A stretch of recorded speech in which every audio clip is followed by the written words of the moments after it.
मग आता शांतपणे मी काय सांगतोय ते ऐक. ह्या जाचातून मुक्त होऊन जाशील. मला सांग, घरात कधी प्रसन्न वाटतं रे? केर काढल्यावर. कारण केर काढल्यावर घरात लक्ष्मी वास करते अशी एक धारणा आहे. पण मग हाच कचरा जर तू साठवत नेलास, तर घरात दुर्गंधी पसरेल आणि मग काही दिवसात ह्याच दुर्गंधीने घरात रोगराई पसरू शकते. मग नको असलेला विचारांचा कचरा, तो मात्र तू नेहमी कळत-नकळत साठवत नेतोस, ज्याची मुळं तुझ्या मनात घट्ट घर करून बसतात आणि मानसिक स्वास्थ्य बिघडवतात. पण मग या विचारांना मानसन्मान कोण देतं रे? मला सांग ना, कोण देतं?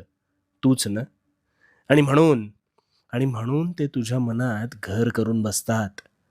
तुझी चूक नसताना तूच ह्यात कोळ्यासारखा गुरफटत जातोस.